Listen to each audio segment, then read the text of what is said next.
किन लोगों को झेलनी पड़ती है शनि की पीड़ा? किन लोगों पर रहती है शनि की टेढ़ी दृष्टि? किन लोगों पर चलता है शनि का दंडा? दंडाधिकारी शनि से जुड़ी हर एक बात जानिए, वो भी सिर्फ धर्म ज्ञान पर। नमस्कार, मैं हूं आपके साथ नम्रता शर्मा। धर्म ज्ञान के सभी दर्शकों का बहुत बहुत स्वागत है। मेरे साथ हमेशा की तरह जाने माने एस्ट्रोलॉजर राकेश चतुर्वेदी जी मौजूद हैं। सर, स्वागत है आपका। जी नमस्कार नम्रता जी, नमस्कार दर्शकों। और दर्शकों, आज के इस वीडियो में हम बात करेंगे शनिदेव की। शनिदेव सुनकर आपको डर तो नहीं लगा? निश्चित तौर पर आपने सोचा होगा कि कुछ नेगेटिव हम आपको बताने वाले हैं। जी नहीं, नेगेटिव की बजाय पॉजिटिविटी आप तक पहुंचाएंगे। 7.5 अगर किसी पर चल रही है, ढैया किसी पर चल रही है, और अगर आपको लगता है कि वो सिर्फ आपको गलत या फिर खराब ही चीजें देकर जाएगी, तो ऐसा नहीं है। राकेश जी, इस पर हम चर्चा करेंगे। इसके अलावा मैं आपसे जानना चाहूंगी कि आप हमारे दर्शकों को विस्तार से बताएं कि किस चीज के कारक होते हैं शनिदेव, प्रसन्न कैसे उनको किया जा सकता है, कुंडली में बैठे हुए शनिदेव को हम मजबूत कैसे बना सकते हैं, और इसके अलावा ये जो 7.5 और ढैया का कंफ्यूजन है कि हमेशा खराब ही आप पर असर होगा, इसको लेकर भी चर्चा करेंगे। राकेश जी। जी देखिए नम्रता जी, बहुत ही आम है, जैसा कि आपने कहा कि जैसे शनिदेव का नाम आता है, लोगों में एक भय का वातावरण आ जाता है, मन आशंकित हो जाता है तुरंत। देखिए उसका एक कारण है। पहला चीज़ कि आपने कहा कि किस चीज़ के कारक हैं, यही कारक तत्व ही हमारे डर को दिखा देंगे। कारक तत्व जो है, शनिदेव एक ऐसे ग्रह हैं जो हमारे जीवन में हमारे सुख से लेके दुखों तक हर चीज़ के लिए जिम्मेदार हैं। इस कलयुग में अगर हम बात करें धरा पर, धरती पर जो सबसे प्रभावी ग्रह हैं इस समय, वह शनिदेव हैं। अब शनिदेव के साथ एक बहुत बड़ी अवधारणा बन चुकी है कि जैसे हमारे साथ नाम आता है, कोई भी बहुत कम ही लोग होंगे इसमें कि जो अपने जीवन में शनिदेव को शुभता के लिए जानते होंगे। बाकी नम्रता जी सभी इसको डर की वजह से जानते हैं, अशुभता की वजह से जानते हैं, विशेष करके ढैया और 7.5 के समय में। इसके साथ ही कई बार हम अपने जीवन में सबसे महत्वपूर्ण महादशा होती है 18 वर्ष की, एक लंबी महादशा होती है नम्रता जी शनिदेव की। ये कहीं ना कहीं अगर प्रोफेशनल किसी के करियर से शनिदेव की महादशा शुरू होती है, तो उसका समझिए कि पूरा प्रोफेशनल करियर का अंत उसी की महादशा में हो जाता है। तो लोग कई बार इनसे बहुत ज़्यादा डर के अपनी चीज़ों को, अपने कार्यों को, अपनी जिम्मेदारियों को सही से नहीं निभाते। अब आ जाते हैं इनके मूल कारक पर।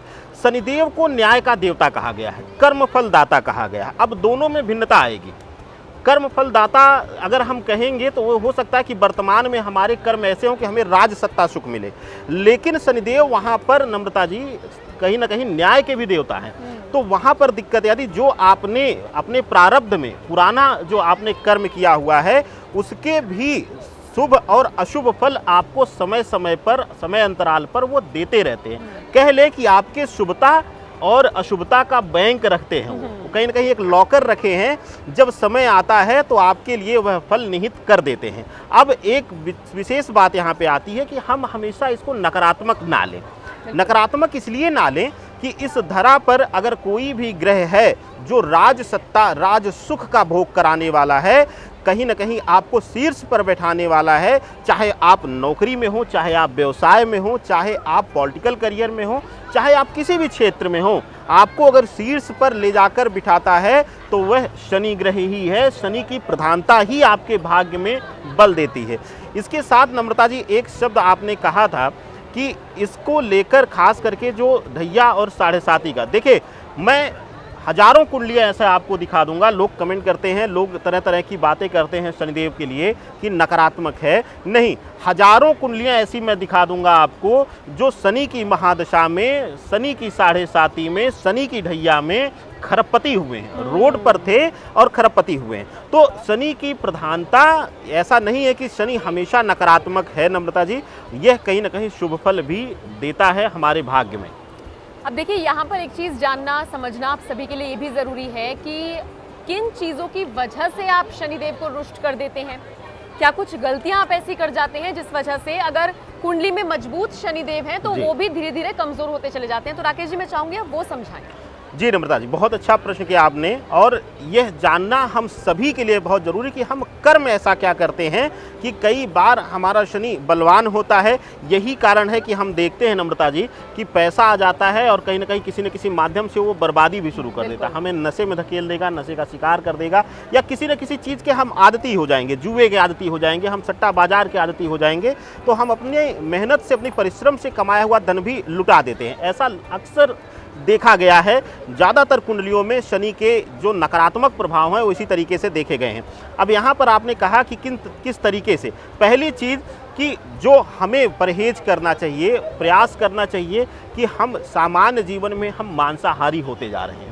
हमें मांसाहार से कुछ हद तक परहेज करना। मैं देखिए किसी के स्वाद को मैं कटाक्ष नहीं करता हूँ, लेकिन कहीं ना कहीं हमारे लिए मांसाहार वर्जित होना चाहिए।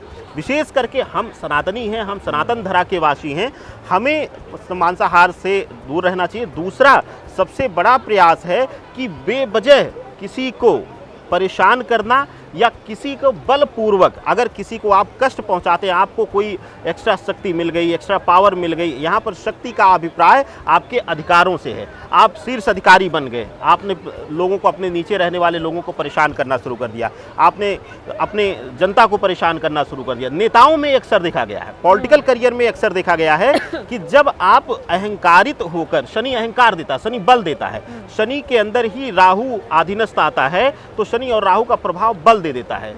जो भी पॉलिटिकल करियर के लोग हैं, वहाँ पर क्या होता है, आपने देखा होगा कई लोग ऐसे होते हैं कि जो पॉलिटिकल करियर में कद बढ़ता जाता है, शालीनता आ जाती है। लेकिन कईयों लोगों को आपने देखा होगा, चाहे वो प्रशासनिक स्तर पे हों, चाहे वो पॉलिटिकल स्तर पे हों, या सामान्य अपने आसपास के कलीग्स हों, ऑफिस कलीग्स हों, उनको जब पावर मिलती है, बढ़ती है, वहाँ कहीं ना कहीं शनि और राहु की पीड़ा जब कुंडली में आती है तो वह अहंकारित करता है। आप प्रताड़ित करना शुरू कर देते हैं लोगों को, और जब आप प्रताड़ना देंगे, आप किसी को, किसी का हृदय दुखी करेंगे, तो आपको समस्या आएगी आएगी। अब ये तो रहा सामान्य कारण। अब हम बात करते हैं ग्रहीय कारण, कैसे ग्रह प्रभावित करते हैं। पहली चीज कि आपको पता है कि शनि और राहु की शांति, हम जहां पर बैठे हुए हैं, यह गंगा, माँ गंगा का किनारा है। माँ गंगा ही शनि और राहु की शांति के लिए सबसे बड़े ग्रह हैं, और इस धरा पर जितना मीठा पेयजल है वह गंगा का ही स्वरूप है, माँ गंगा का ही स्वरूप है। अगर आप घर में व्यर्थ में जल व्यर्थ करते हैं, आपकी ज़रूरत है 1 गिलास की, आपने लिया, आधा गिलास पिया, आधा वेस्ट हो गया, जूठा कर दिया आपने पिया ही नहीं। आप उतना ही लीजिए जितना पेय पदार्थ आपको ज़रूरत है। अगर आप कहीं से जल की व्यर्थता करते हैं, या फिर इसके साथ साथ अगर आप काली चीज़ों का, जिसमें विशेष करके काला तिल है और वस्त्र है, इन तरीकों का अगर आप गलत तिथि में और गलत व्यक्ति के हाथ दान करते हैं या देते हैं, वह भी कहीं ना कहीं पीड़ा का कारक नम्रता जी बनता है। इसके साथ अब बात करें और मूलतः, अगर आप कहीं से शनिदेव के लिए, अगर आप टूटे फूटे चप्पल पहनते हैं, अगर बहुत लोग, कईयों को देखा होगा आपने, और ये पैसे वालों को देखा आपने, ऐसा नहीं कि जो गरीब है उसके लिए तो क्षम्य है, लेकिन आपने देखा होगा कईयों की आदत बन जाती है कि धन अथाह है, चप्पल टूट गया है, स्लीपर टूट गया है, वो झेलते रहेंगे, उसमें टाँके लगवाते रहेंगे, झेलते रहेंगे। यह शनि पीड़ा का प्रभाव है, और यह कहीं ना कहीं शनि को पीड़ित करता है।